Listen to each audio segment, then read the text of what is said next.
बिस्मिल्लाहिर्रहमानिर्रहीम। अस्सलाम वालेकुम students, I am Mohammad Usman Ali, your mathematics teacher. Student, previous lecture में हम चैप्टर नंबर 3 को कंप्लीट किया था और आपको मैंने चैप्टर नंबर 5 का थोड़ा सा इंट्रोडक्शन करवाया था। आज के लेक्चर में हम प्रॉपरली चैप्टर नंबर 5 को स्टार्ट करने जा रहे हैं। आइए स्टार्ट करते हैं। जी स्टूडेंट्स, आज हम चैप्टर नंबर 5 स्टार्ट करने जा रहे हैं, linear inequalities and linear programming.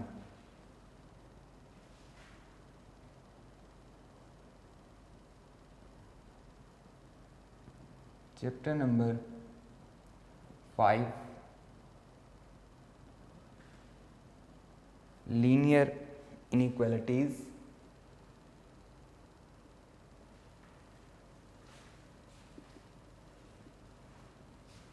And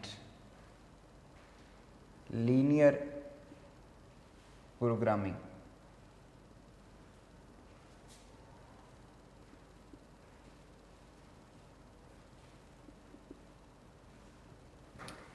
सबसे पहले हम डेफिनेशन पढ़ते हैं कि लीनियर प्रोग्रामिंग होती क्या है। लीनियर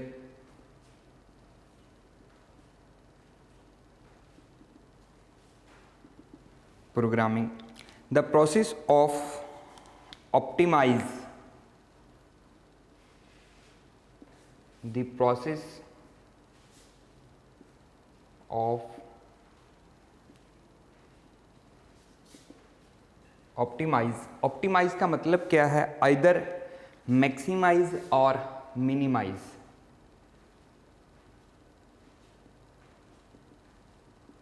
मैक्सिमाइज और मिनिमाइज। ऑप्टिमाइज करना या उसको मैक्सिमाइज करना या किसी भी चीज़ को मिनिमाइज करना है, इसको हम ऑप्टिमाइजेशन कहते हैं। A quantity subject to certain, a quantity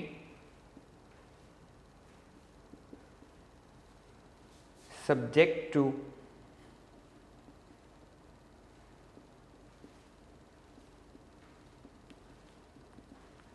certain constraints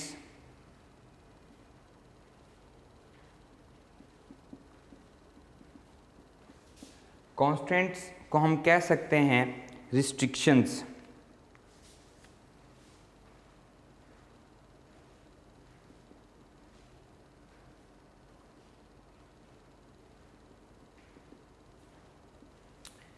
constants को हम क्या कह सकते हैं? Restriction. Subject to certain restrictions is called a linear programming, is called a linear programming.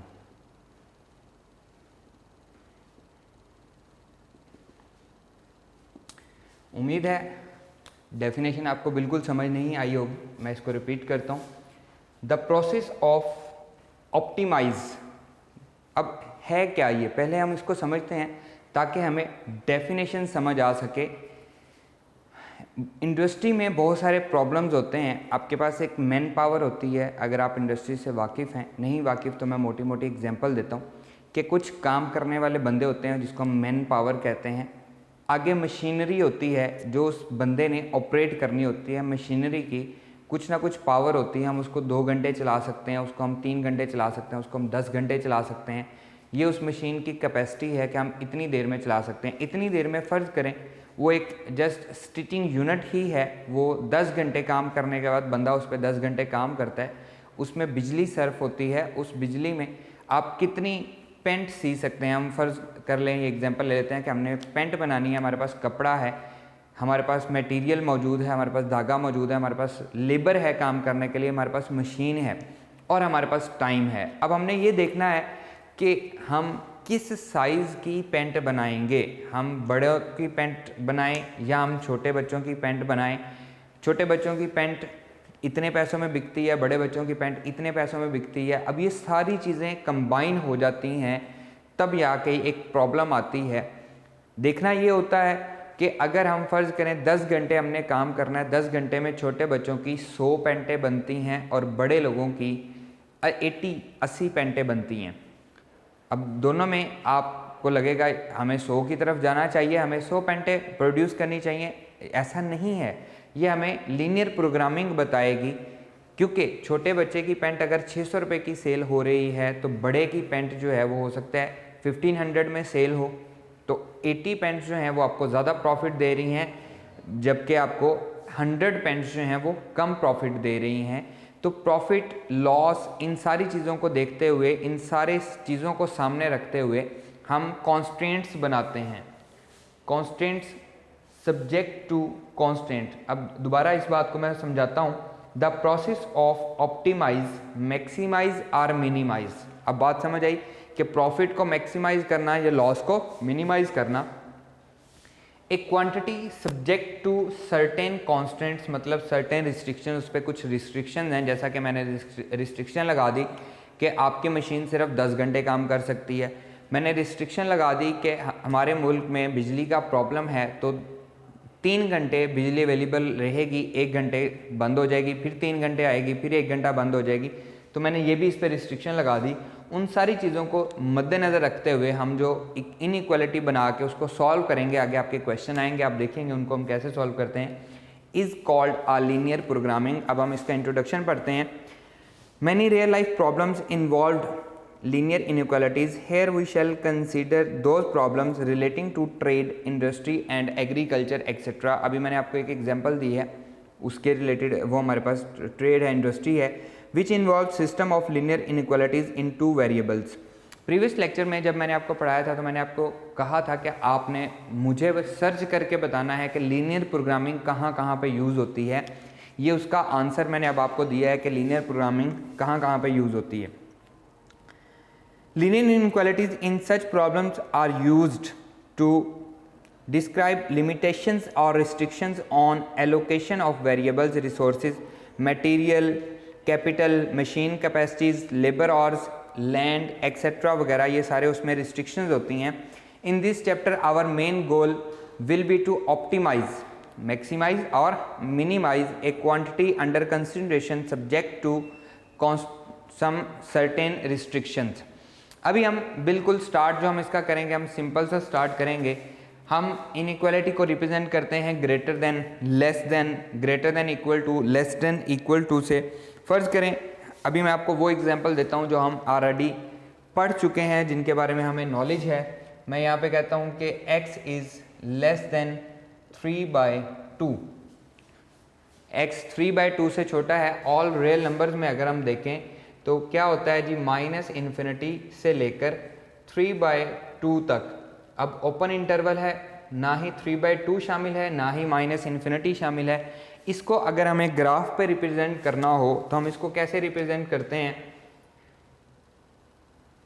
क्योंकि एक रियल लाइन है, एक ही वेरिएबल है, इसको हम पढ़ चुके हैं रियल लाइन को 0 1 2 3 4 up to so on, positive infinity, -1 -2 -3 -4 up to so on -∞। 3/2 का मतलब है ये 1.5 3/2 शामिल नहीं है, तो यहाँ पे हम क्या करते हैं 3/2 पे एक सर्कल बनाते हैं, क्योंकि 3/2 शामिल नहीं है, इससे सारी छोटी वैल्यूज़ शामिल हैं, तो ये हमारा ग्राफ बन जाता है। 3/2 से छोटी वैल्यूज़ हमने यहाँ पे ग्राफ पे रिप्रेजेंट कर दी।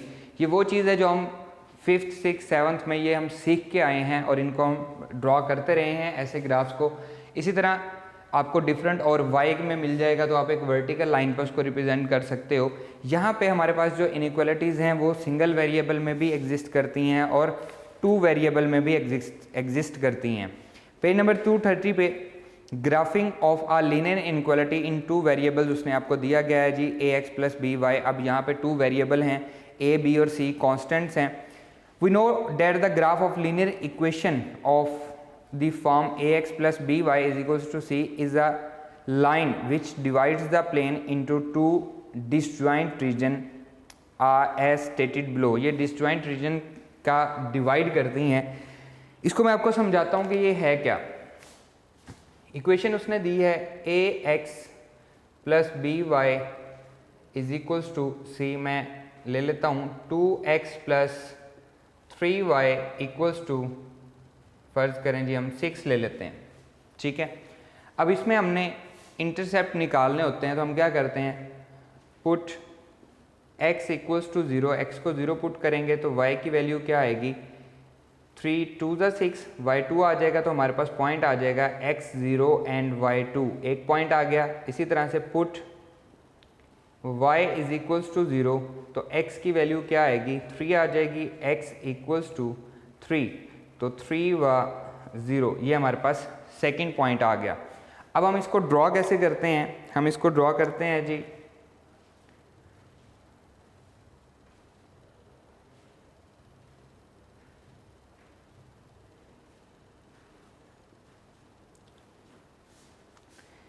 ज़ीरो टू 1 2 3 4 अप टू सोन चल रहा है, 1 2 3 4 अप टू सोन, 0 2 x0 है, y2 है, ये हमारा पॉइंट है। इसी तरह से y0 है, x3 है, यहाँ पे हमारे पास ये y की वैल्यू है, ये हमारे पास सॉरी x0 और y2 ये हमारा पॉइंट है, एंड x3 एंड y0 ये हमारा पॉइंट है। इसको हम लिखेंगे 0 2 y इंटरसेप्ट, और ये हमारा x इंटरसेप्ट है 3 व 0। इसको हम एक लाइन से ज्वाइन कर देंगे, ये हमारी लाइन है,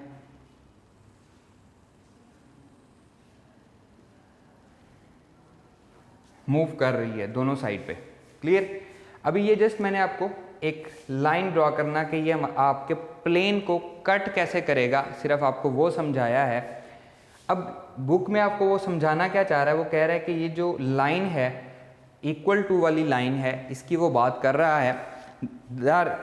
region 1 2 are called half planes, नहीं उससे ऊपर वाला, we know that the graph of linear equation of the form ax plus b y is equals to c is a line which divides the plane into two disjoint reason.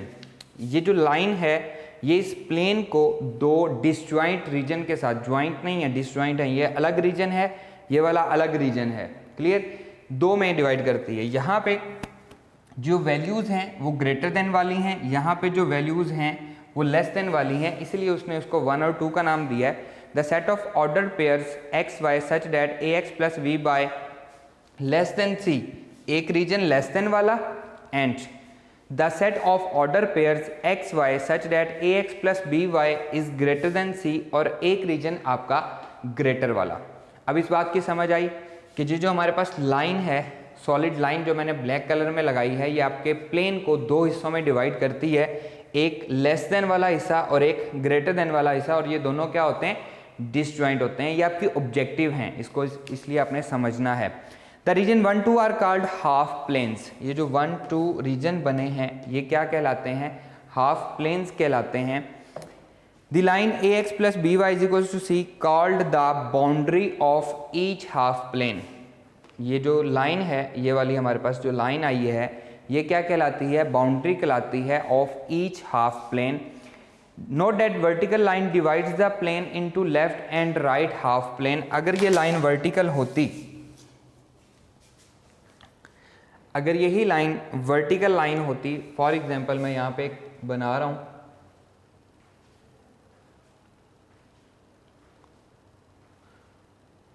फर्ज करें ये हमारी वो vertical line है।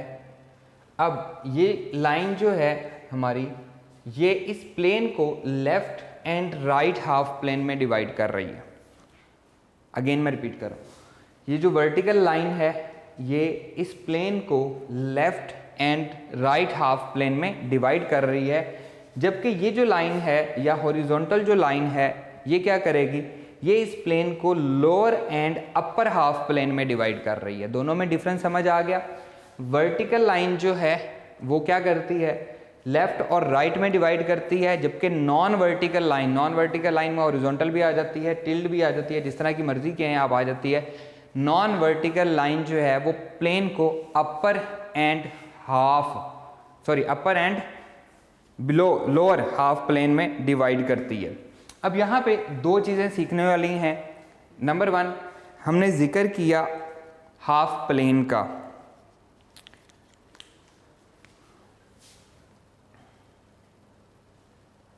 Half plane का हमने जिक्र किया। हाफ प्लेन दो तरह के होते हैं, open half plane and closed half plane. ये ऑब्जेक्टिव भी आ चुकी है कि हमें कैसे पता लगेगा कि हमारा ओपन हाफ प्लेन है या क्लोज्ड हाफ प्लेन है। ये हमें कैसे पता लगेगा? हमें इक्वेशन से पता लगेगा कि हमारा ओपन हाफ प्लेन है या क्लोज्ड हाफ प्लेन है। फ़र्ज़ करें हमें इक्वेशन दी गई होती है, यही वाली इक्वेशन मैं ले लेता हूँ, 2x + 3y < 6 एंड एक इक्वेशन मैं ले लेता हूँ 2x + 3y < 6। अब मैं आपको यहाँ पे दो चीज़ें सिखाऊंगा, एक लीनियर इनइक्वालिटी को सॉल्व करना कि उसको हम सॉल्व कैसे करेंगे, नंबर 2 इन दोनों में डिफरेंस क्या है।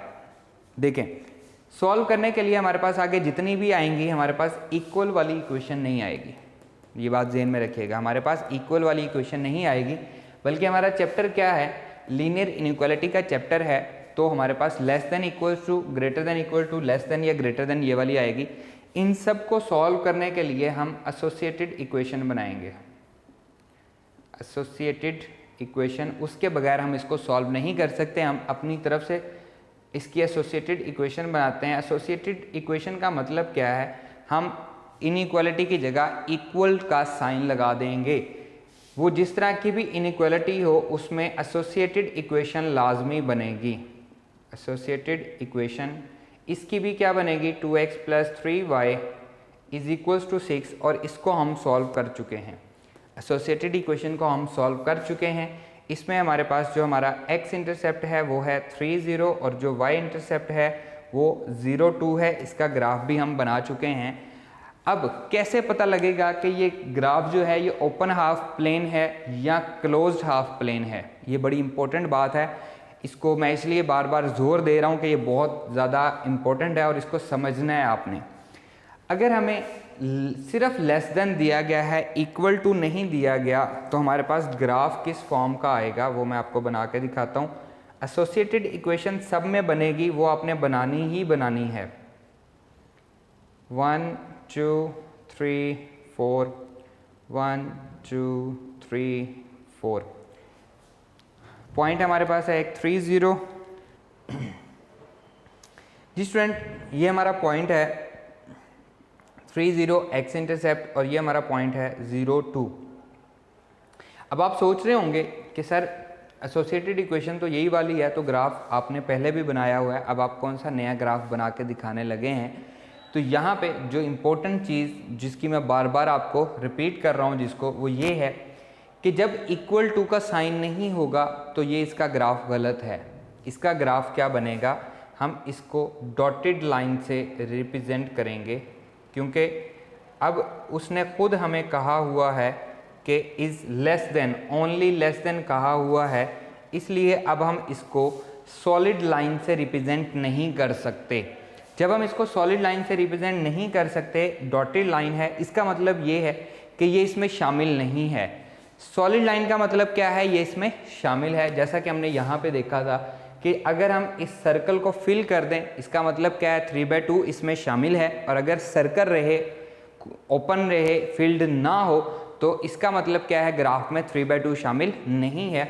सेम यहाँ पे केस है कि व्हेन ये हमारे पास लेस देन वाला केस हो सिर्फ, या सिर्फ ग्रेटर देन वाला हो, आपने ये नहीं कंफ्यूज होना कि ग्रेटर देन वाले के साथ ने डिस्कस नहीं किया, लेस देन हो या ग्रेटर देन, मतलब क्या है, इक्वल ना लगा हुआ हो, तो आपकी जो लाइन रिप्रेजेंट होगी, बाकी सारा काम वही होगा, उसकी वही एसोसिएटेड इक्वेशन होगी। इसी तरह हम x को 0 पुट करके, y को 0 पुट करके हम उसके x और y इंटरसेप्ट फाइंड करेंगे, लेकिन हम सॉलिड लाइन ड्रॉ नहीं करेंगे, बल्कि हम क्या करेंगे, डॉटेड लाइन रिप्रेजेंट करेंगे, और that is called open half plane. Open half plane, इसकी भी एसोसिएटेड इक्वेशन वही है, इसमें भी हमारे पास वही पॉइंट आएंगे, लेकिन इसकी जो लाइन होगी वो सॉलिड लाइन होगी, इसलिए हम इसको क्या कहेंगे, क्लोज्ड हाफ प्लेन। अभी हमने पढ़ा है कि ये जो लाइन है ये हमारे जो एक्स वाई एक्सिस है, हमारा जो प्लेन है उसको दो पार्ट्स में डिवाइड करती है। अगर वर्टिकल होगी तो लेफ्ट और राइट में डिवाइड करेगी, और नॉन वर्टिकल होगी तो अपर एंड लोअर में डिवाइड करेगी। इसको हम क्या कहते हैं, ये हमारा हाफ प्लेन है, ये भी हाफ प्लेन है, ये भी हाफ प्लेन है। अब हाफ प्लेन दो तरह के होते हैं, open half plane and close half plane. हमें कैसे पता लगेगा कि इसका ग्राफ जो है, जो भी हमें इनइक्वालिटी दी गई है, वो ओपन हाफ प्लेन होगा या क्लोज हाफ प्लेन होगा?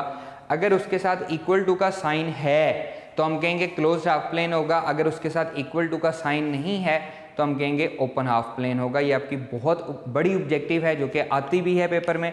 मैं इसको अगेन रिपीट कर देता हूँ, अगर इक्वल टू का साइन है तो क्लोज हाफ प्लेन, अगर इक्वल टू का साइन नहीं है तो ओपन हाफ प्लेन। क्लियर?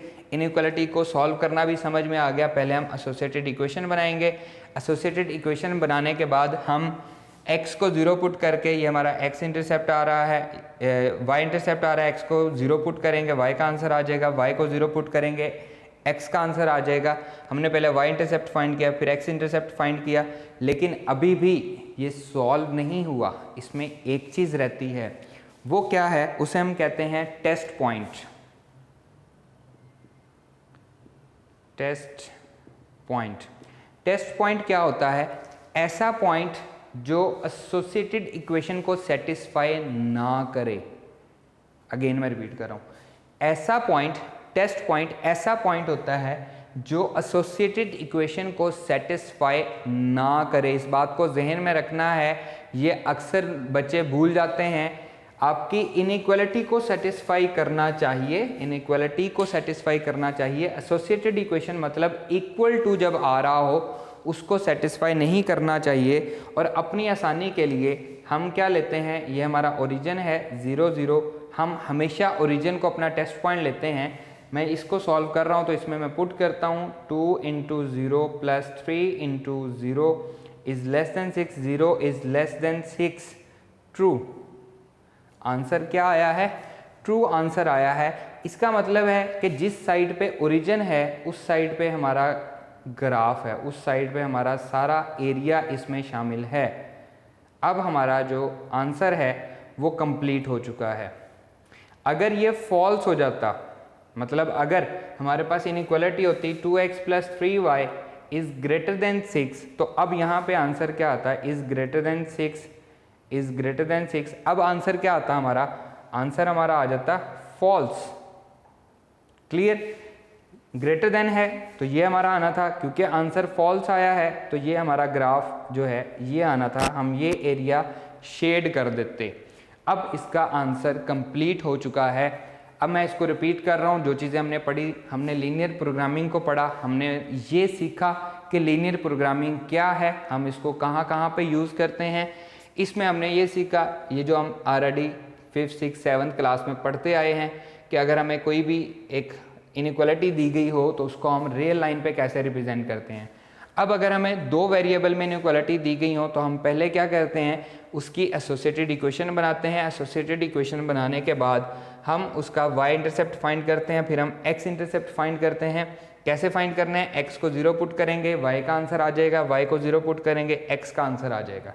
फिर हम क्या करेंगे, उसका टेस्ट पॉइंट चेक करेंगे, जो भी हमें दी गई होगी, लेस देन वाली, ग्रेटर देन वाली, जो भी हमें दी गई होगी, इक्वल टू का साइन भी है तो भी हम उसको रहेंगे।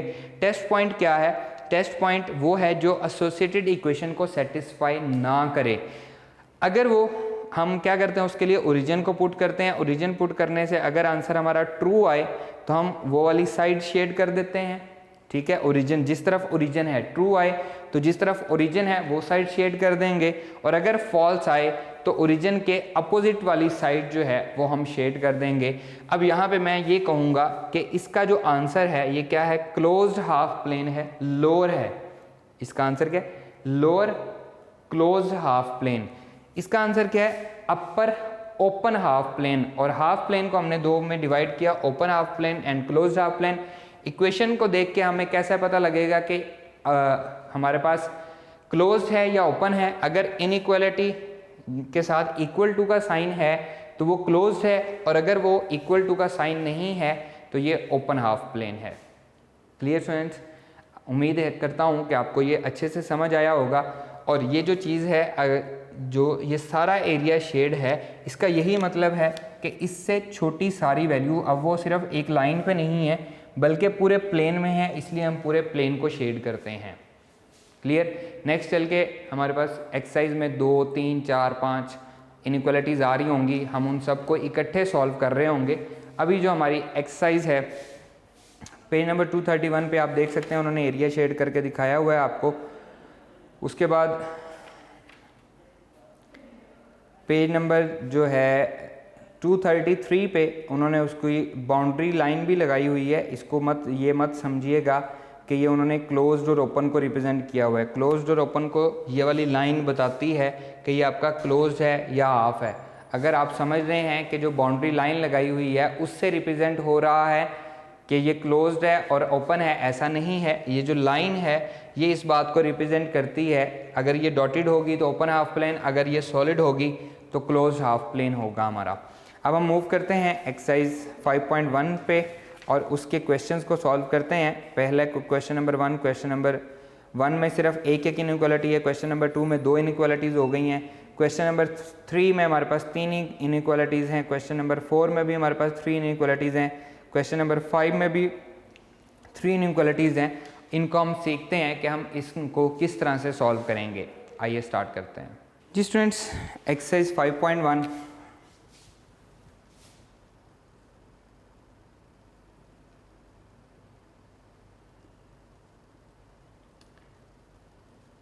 Problem number 1, graph the solution set of each of the following linear inequality in x y plane. अब यहाँ पे अक्सर बच्चे सवाल पूछते हैं, सर इनको हमने ग्राफ पेपर पे बनाना है या हमने सिंपल पे बनाना है। तो बेटा आप दोनों पे बना सकते हैं। ग्राफ पेपर पे बनाएंगे तो एक अच्छा खूबसूरत नज़र आएगा, लेकिन पेपर में आपको ग्राफ पेपर नहीं दिया जाता। इसका सवाल आता है और हर साल आता है, लॉन्ग क्वेश्चन भी आता है। आपको ग्राफ पेपर नहीं दिया गया होता, आपको रफ पेपर पे ही इसको ड्रॉ करना होता है। Graph the solution set of each of the following linear inequality. 6 part हैं, कोई से 2 पार्ट मैं कर देता हूँ। सेकंड वाला पार्ट देखें, 3x + 7y, 3x + 7y greater than equals to 21। Clear. Solution 3x + 7y greater than equals to 21। Associated equation बनाएंगे। Associated equation that is 3x + 7y equals to 21। जब भी आपने सॉल्व करना है, आपने क्या करना है, एसोसिएटेड इक्वेशन बनानी है for x intercept and for y intercept, दोनों फाइंड करने हैं। For x intercept put y equals to 0। x इंटरसेप्ट के लिए, इंटरसेप्ट का मतलब जहाँ पे वो कट कर रहा है, y को 0 पुट करेंगे तो 3x + 0 इक्वल्स टू 21 हो जाएगा। 3x equals to 21, x equals to 3 7 21। तो हमारे पास पॉइंट क्या आ गया, 7,0। ये हमारे पास पहला पॉइंट आ गया। ठीक है। For y intercept, for y intercept put x equals to 0। ये बनेगा 0 + 7y equals to 21। So y equals to 7 3 = 21। तो x 0 y 3, ये हमारे पास दूसरा पॉइंट आ गया। अब हम फाइंड करेंगे टेस्ट पॉइंट, और टेस्ट पॉइंट हमेशा क्या होता है, ये बात याद रखनी है। हम जितने भी इस चैप्टर में सॉल्व करेंगे हमारा टेस्ट पॉइंट ओरिजिन होगा। पुट 0 0 इन इनइक्वालिटी, 0 0 हम इनइक्वालिटी में पुट करेंगे तो 3 × 0 + 7 × 0 greater than equals to 21। 0 is greater than equals to 21। ये क्या है, आंसर क्या आया है, फॉल्स आया है। इसका मतलब क्या है, जिस साइड पे ओरिजिन आएगा उसके अपोजिट साइड पे हमारा ग्राफ आएगा। यहाँ पे बेशक लिख दें टेस्ट पॉइंट में पुट ओरिजिन,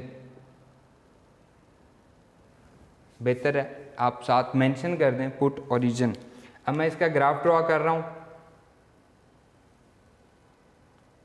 आपने प्रॉपर स्केल के साथ इसका स्केल बना के, ये हमारे पास ओरिजिन है 0 0 1 2 3 7 तक जा रहा है, 4 5 6 7 up to so on plus infinity and x03, sorry ये हमारे पास y इंटरसेप्ट है 1 2 3 4 up to so on positive infinity.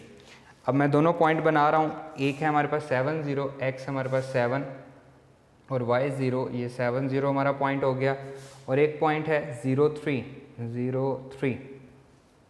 अब मैं आपसे सवाल ये कर रहा हूँ, क्या ये ओपन हाफ प्लेन होगा या क्लोज हाफ प्लेन होगा? तो आप फ़ौरन इस क्वेश्चन को देखोगे, उसमें इक्वल टू का साइन है, आप कहेंगे सर ये क्लोज हाफ प्लेन होगा। इनको हम आपस में मिला देंगे।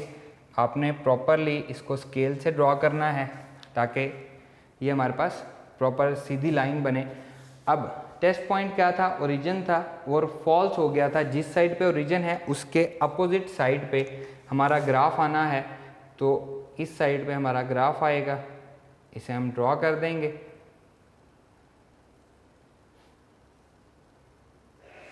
ये हमने इस इनइक्वालिटी को सॉल्व कर लिया है। क्लियर? बस इतना काम है।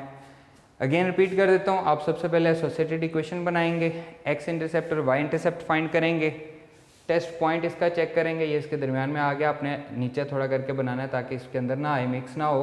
आप उसका टेस्ट पॉइंट चेक करेंगे, अगर ट्रू आ रहा है तो ओरिजिन वाली साइड पे ग्राफ आ जाएगा, और अगर फॉल्स आ रहा है तो ओरिजिन के अपोजिट साइड पे ये जो हमारे पास सॉलिड लाइन है ये रिप्रेजेंट करती है कि ये क्लोज्ड हाफ प्लेन है।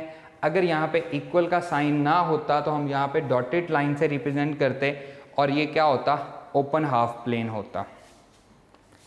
Clear students? इसका 6th पार्ट देखें, 5th पार्ट में भी एक वेरिएबल है, 6th पार्ट में भी एक ही वेरिएबल है, 3y - 4। 6th पार्ट है जी 3y - 4 less than equals to 0। Clear? Solution 3y - 4 less than equals to 0। Associated equation,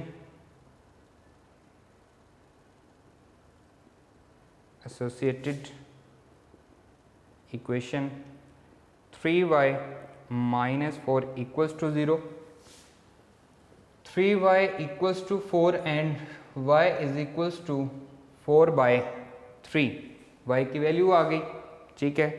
अब बल्कि हमें इसको करने की ज़रूरत नहीं है, एसोसिएटेड इक्वेशन के साथ हम इसको कैसे सॉल्व करेंगे।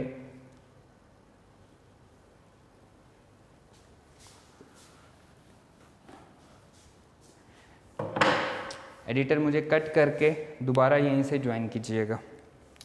जी स्टूडेंट, 6th पार्ट है, इसमें हमारे पास एक वेरिएबल है, 5th पार्ट में भी एक ही वेरिएबल है। इसका सॉल्यूशन बहुत इजी सा सॉल्यूशन है इसका।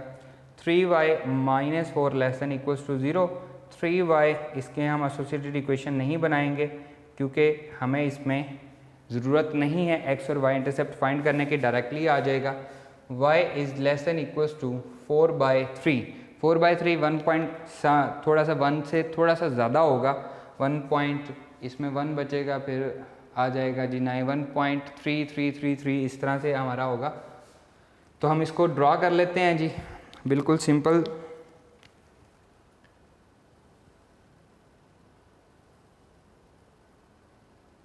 ये हमारा x एक्सिस, ये हमारा y एक्सिस, 1 2 3 1 2 3। अब y is less then, y छोटा है, y वाली वैल्यूज़ कौन सी हैं, ये सारी हमारे पास y वाली वैल्यू हैं।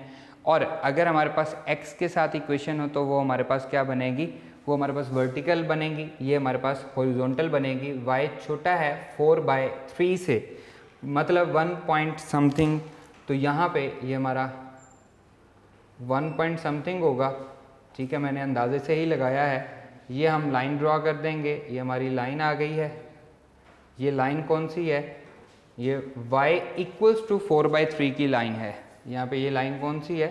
y equals to 4/3। अगर यहाँ पे इक्वल का साइन ना होता तो हम ये डॉटेड लाइन से रिप्रेजेंट करते, और इससे छोटी वैल्यूज़, मतलब ये सारी नीचे छोटी वैल्यूज़ हैं, जितनी की जितनी वैल्यूज़ हैं, यहाँ पे भी ये छोटी है, यहाँ पे भी ये छोटी हैं, तो ये सारे का सारा हमारे पास ग्राफ आ जाएगा। ये सारी इसकी छोटी वैल्यूज़ हैं। अब हम एक्स वाई प्लेन पे काम कर रहे हैं, तो यहाँ पे हमारे पास ये सारी की सारी वैल्यूज़ जो हैं ये लेस देन 4/3 आ जाएंगी।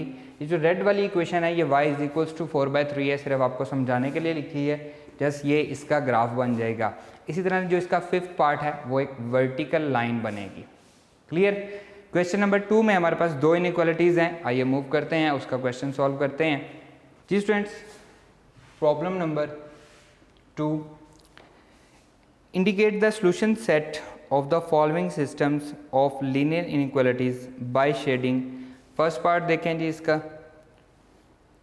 2x minus 3y 2x minus 3y less than equals to 6, 2x plus 3y less than equals to 12। Clear? Same उसी तरह से दोनों को बारी बारी हम सॉल्व करेंगे। Solution 2x minus 3y less than equals to 6, associated equation. अब मैं सारा नहीं लिख रहा, मैं जस्ट रिप्रेजेंट कर रहा हूँ। ये हमारे पास एसोसिएटेड इक्वेशन क्या बनेगी? 2x minus 3y less than equals to 6, associated equation आ जाएगी। For x intercept put y equals to 0, y को हम 0 पुट करेंगे तो हमारे पास ये आ जाएगा 2x, x भी 0 आ जाएगा, ऐसा ही है। जब y को 0 पुट करेंगे, सॉरी ये 6 है हमारे पास, तो हमारे पास आंसर आएगा 2 3 से 6, x 3 आ जाएगा। आप चाहें आप पुट करके यहाँ पे रिप्रेजेंट कर सकते हैं, मैंने डायरेक्टली इसको सॉल्व कर दिया है।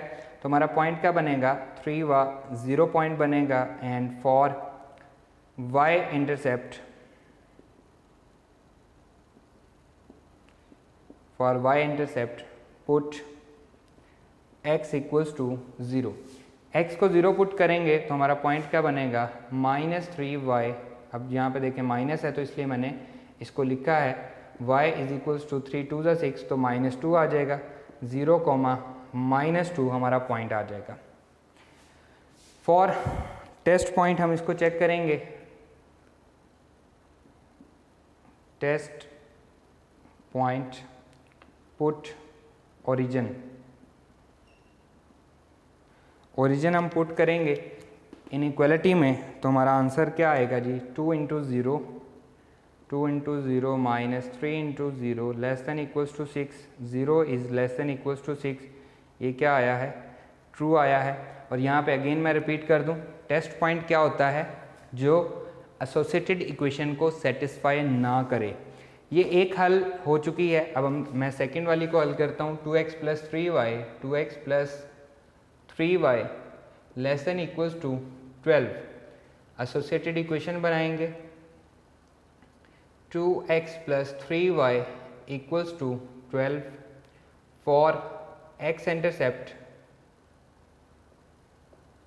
Put y equals to 0। ये बनेगा 2x इक्वल्स टू 12, तो x इक्वल्स टू 6, तो 6 व 0 हमारा पहला पॉइंट आ जाएगा। For y intercept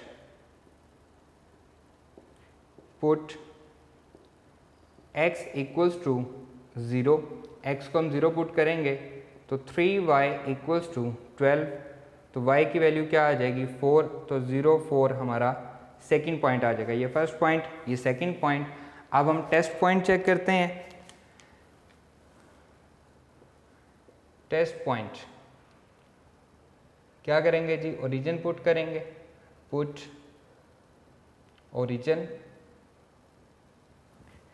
date will be equals to, second वाली है जी 2x plus 3y, 2x plus 3y, origin में x भी 0 होता है, y भी 0 होता है, less than equals to 12, 0 is less than equals to 12, तो ये भी क्या आई है, ट्रू। फर्स्ट वाली भी ट्रू है, सेकंड वाली भी ट्रू है। अब पहले हम दोनों लाइंस ड्रॉ करेंगे, तो इसका ग्राफ मैं बना रहा हूँ यहाँ पे, देखें इसको।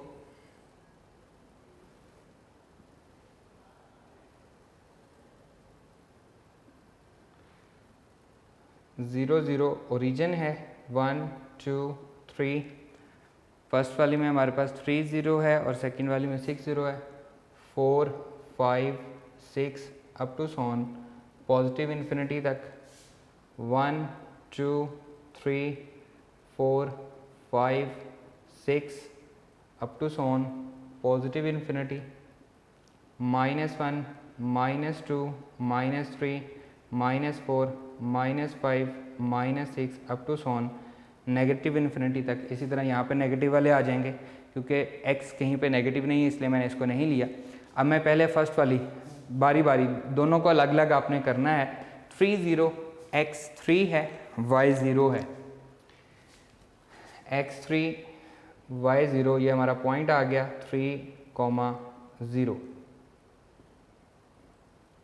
3,0 हमारा पॉइंट आ गया। सेकंड क्या है जी, सेकंड हमारा पॉइंट है 0, -2, x 0 है, y -2 है, तो 0, -2 हमारा पॉइंट आ गया। इन दोनों को हम मिला देंगे, दोनों लाइंस आप बारी बारी ड्रॉ करेंगे ताकि गलती बिल्कुल भी ना हो, इसको मिक्सअप नहीं करना आपने।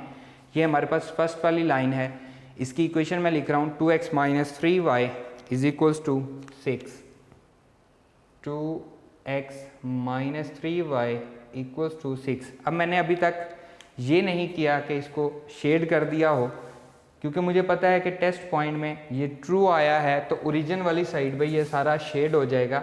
लेकिन हम इसको शेड तब तक नहीं करेंगे जब तक हम सारी लाइंस को ड्रॉ नहीं कर लेते।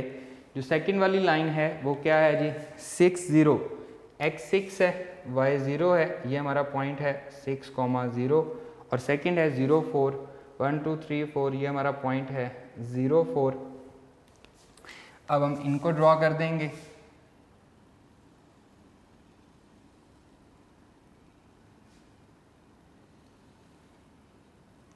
ये हमारे पास दूसरी लाइन ड्रॉ हो गई। फर्स्ट वाली लाइन का सॉल्यूशन अपवर्ड है, सेकंड वाली लाइन का सॉल्यूशन डाउनवर्ड है, क्योंकि उसके नीचे ओरिजिन आ रहा है। तो दोनों का कॉमन रीजन हम ड्रॉ करेंगे, दोनों का कॉमन रीजन हम ड्रॉ करेंगे, that is called solution set. तो दोनों इनइक्वालिटीज़ का, या नेक्स्ट हमारे पास 3 इनइक्वालिटीज़ होंगी, नेक्स्ट हमारे पास 4 इनइक्वालिटीज़ होंगी। अब हमने क्या किया है, उसने क्या कहा था, इंडिकेट द सॉल्यूशन सेट।